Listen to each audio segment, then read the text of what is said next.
There's this guy. I bet you're gonna watch out for this guy. He's the future. His name is T-Classic.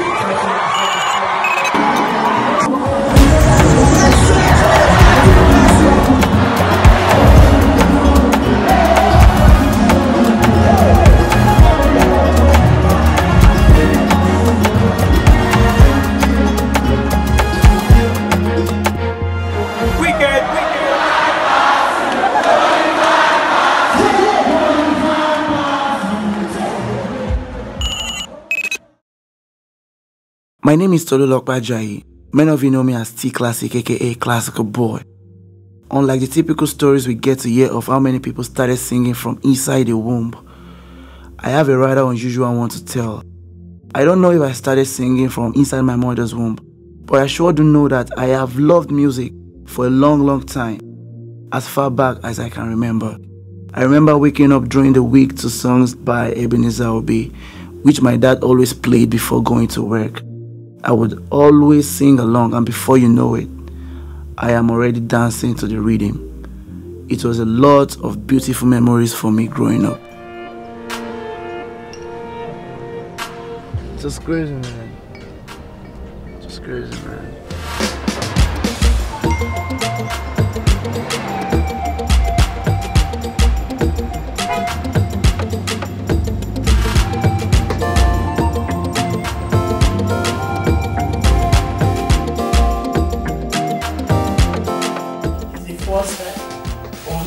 Song. So we started in elementary school at Legacy. From there, I went to secondary school at Royal Crown. You know, from there, we discovered that you have interest in music. You normally go to concert in the school. You emulate it from here. Because I love music a lot. Oh, I think I must be more. For 3 years, I discovered that I like your. Don't want to one baby. Don't want to think. I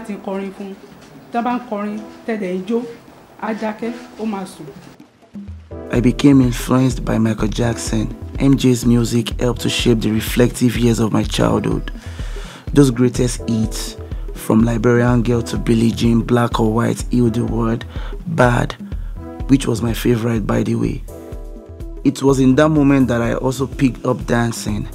I would always experiment his moves, sliding back like I'm doing the moonwalk and leaning forward slowly. How funny I must have looked trying to do that. There was one time I got into big trouble for recreating a scene, the one where MJ got on top of a car and was breaking things. That's how me too, I went to do my own.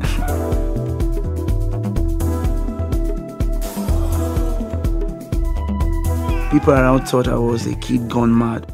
But me, what to pay back to one kekere kò tí ju bí 5 years bóyá mo rán pé tó lọ ra petrol wa o ṣẹ́rí ke petrol yẹn tó bá máa fi gbé dé àti fọ́ ó máa fi lùlù Michael Jackson bá ṣe máa lùlù ike àti fọ́ ó máa ra petrol báyìí petrol yẹn àti dànù táwọn èèyàn máa sọ pé kọ́mọ ẹ má lọ gbin náà.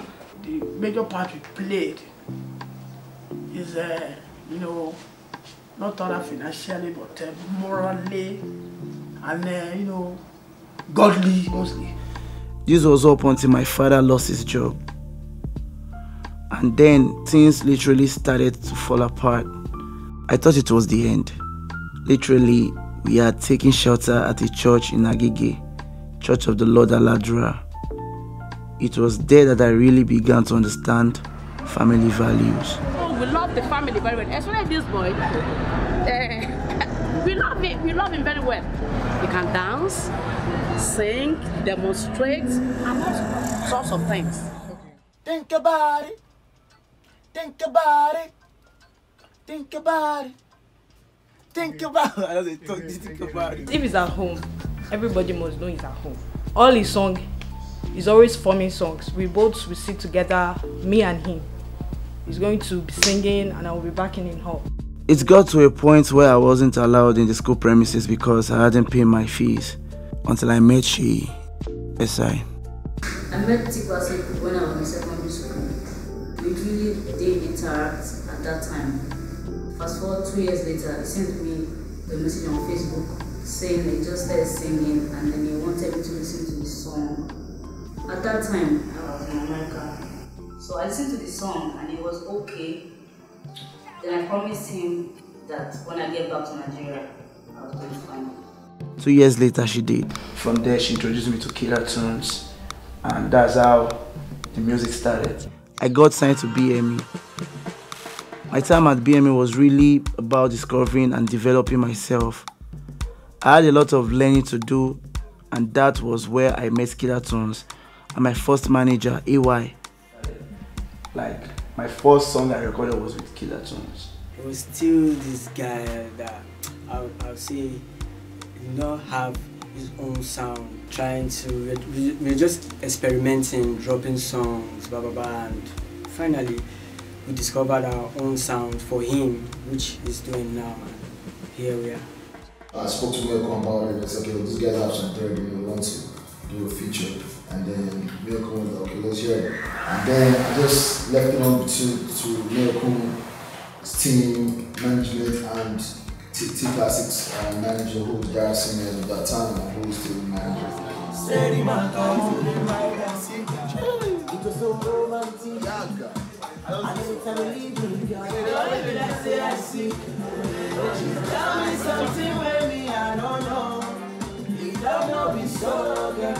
Yeah, this one. So it's just basically me saying somebody that has talent. And if I do the little I can, you probably get to. But through me, he's going to meet somebody else. So yeah, that was me.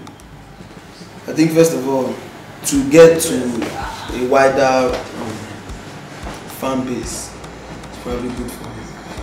Just because his music is going to now touch some places where it hasn't touched before. So yeah, because he's talented. You can't hear T-Classic and say, yeah, this guy is talented.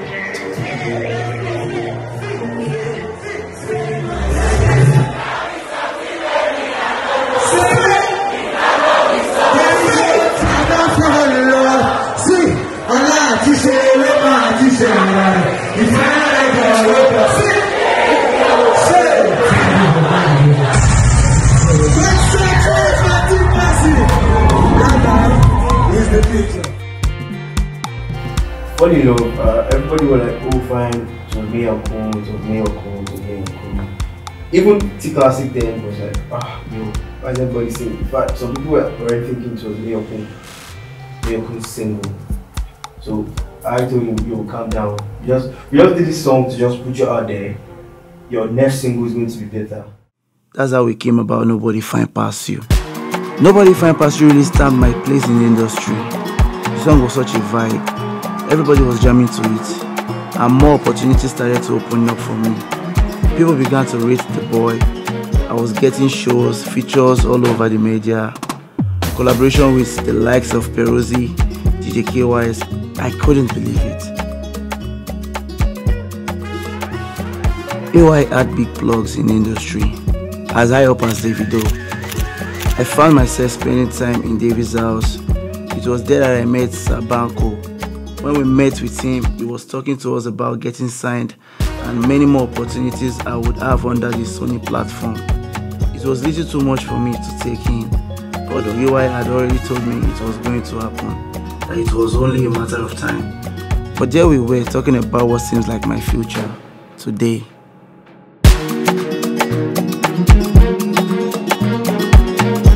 Classic from time, always maintained his status on the charts. So we're looking at a more international situation, eventually where we're getting, amongst his peers internationally.